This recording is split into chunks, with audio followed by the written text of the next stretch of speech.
The autumn wind whispered through Bryant Park, curling fallen leaves around the legs of two boys who sat quietly on a worn bench. Jonah and Caleb Mercer, 10 years old and identical from their tousled brown hair to the freckles on their noses, huddled together against the bite of the morning air. Between them rested a small red toy car, its once bright paint now chipped at the edges, but still catching the sunlight in a way that made it gleam with possibility. "Someone's got to want it," Jonah whispered, gently turning the toy over in his hands. "It's the coolest car ever," Caleb agreed, though his voice trembled with something deeper than the cold. They hadn't eaten since yesterday's dry cereal, and their stomachs reminded them of it with every passing moment. But food wasn't the priority today, not when their mom lay pale and barely conscious in their one-room apartment, her breathing shallow, her body exhausted. Caleb pointed toward a path where more people bustled, heads down, eyes on their phones. "Let's try over there."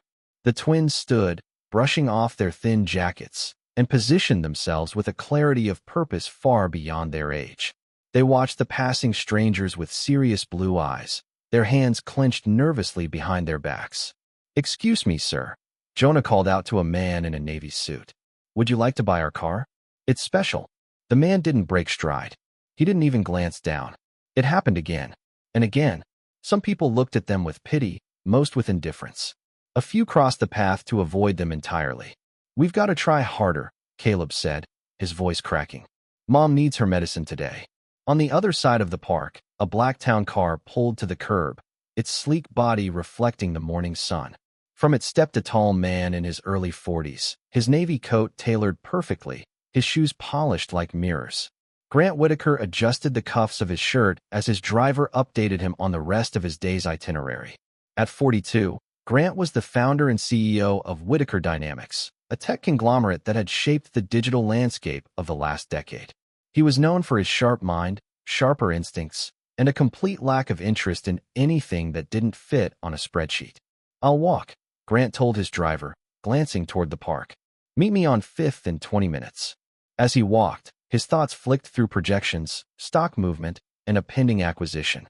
He barely noticed the people he passed, until a voice cut through the noise like a thread pulled tight. "Sir? Will you buy our car, please?" He stopped. The voice didn't plead, it hoped. That small difference made him turn. Two boys stood before him, identical, nervous. One held out a small toy car like it was a jewel. "We're selling it," the boy continued. "It's really fast." And the doors open. Grant stared. He couldn't say why, but something about them stopped him cold. The way they held the car. The way their eyes didn't look away. There was no manipulation, no scam, just sincerity. "How much?" he asked, surprising himself. The boys exchanged a glance. "Whatever you can give," the one holding the car said. "We just need to buy medicine for our mom." Grant's eyes dropped to the car. It was worn, clearly loved. He could still see the fingerprints of childhood clinging to its surface. He reached into his wallet and pulled out several large bills. "Here," he said, handing them the money. The boys stared at it, their mouths opening slightly in shock. It was far more than they expected. Jonah carefully placed the car in Grant's palm, his fingers lingering. "Thank you, sir," Caleb said. "This is going to help her so much." They turned and hurried away. Grant watched them go, the toy car warm in his hand. He should have moved on, returned to his walk, and forgotten the exchange like he did every brief human interaction. Instead, he found himself saying quietly to his driver, who had been following discreetly, "Follow them." The driver nodded, and the car rolled behind the boys at a distance. Grant stared at the car in his hand. He hadn't felt anything this jarring in years. He didn't believe in fate, but something about this morning felt less like coincidence and more like interference. They followed the boys to a rundown building in Harlem, a place the city had long since given up on. The boys disappeared inside. Grant stepped out. The stairwell smelled of mildew. He climbed to the 4th floor, guided by the sound of hushed voices and hurried footsteps.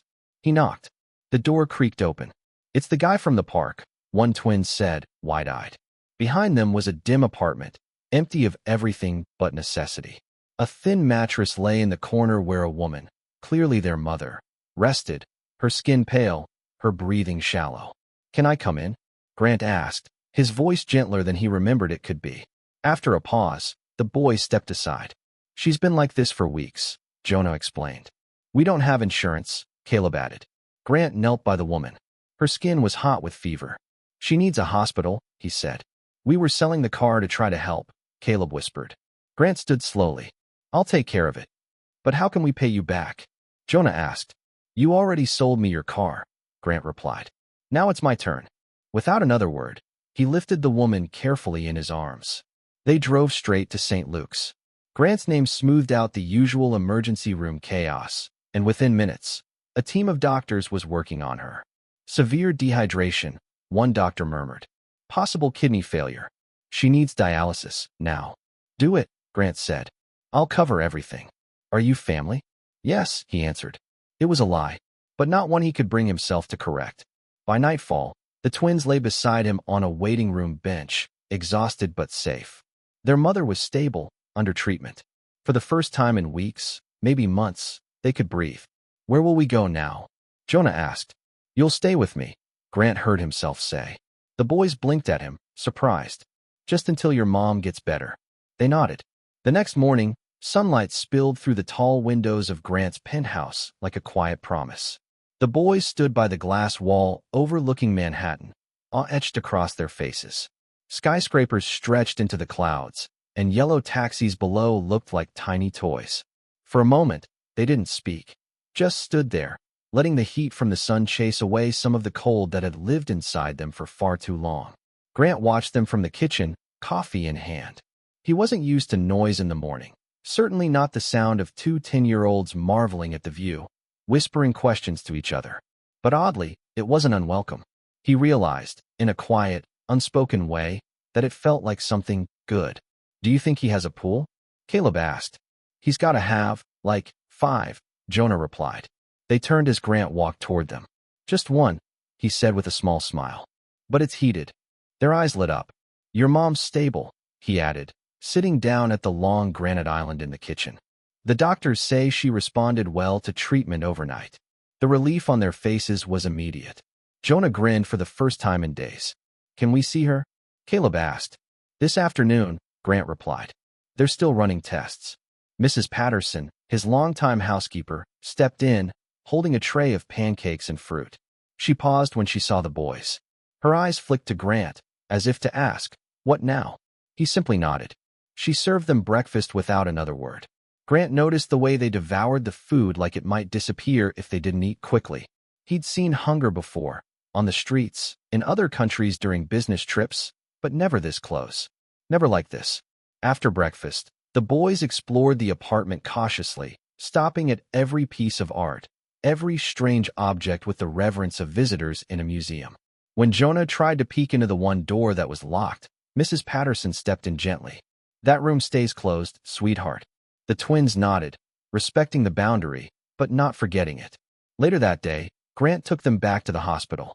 Their mother, Evelyn, was sitting up. Her skin had more color, and her voice, though faint, was steady.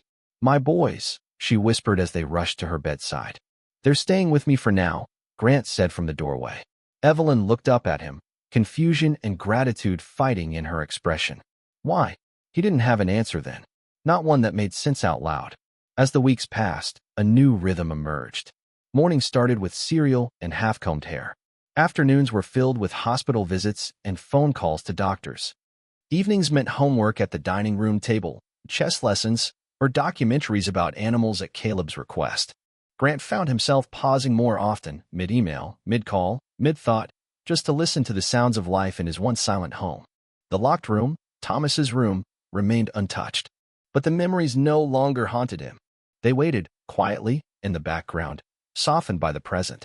One evening, Evelyn returned home, thinner than before, but strong enough to walk without help. The boys practically exploded with excitement. They showed her every corner of the apartment, from the marble kitchen to the guest room with beds bigger than anything they'd ever known. That night, over dinner, Evelyn looked at Grant. You gave them something I couldn't. Safety. Joy. I don't know how to repay that.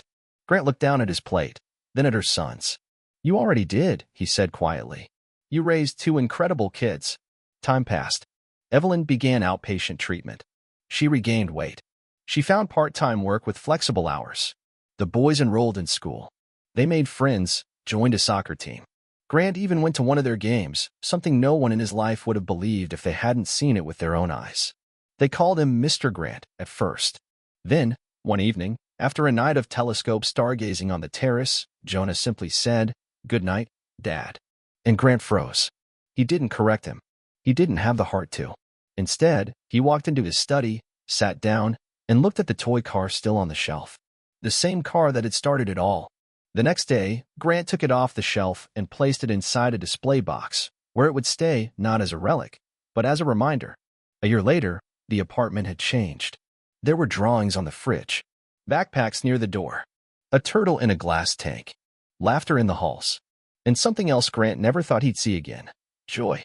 On a Sunday morning, as light spilled through the windows, Evelyn stepped into the living room wearing a simple sundress, her hair loose over her shoulders. She looked younger, stronger, whole. "Jonah wants to build a volcano for science class," she said. "He asked if you'd help him make it explode." Grant laughed softly. "That's the best offer I've had all week." She smiled. "You've changed." He looked at her, really looked at her.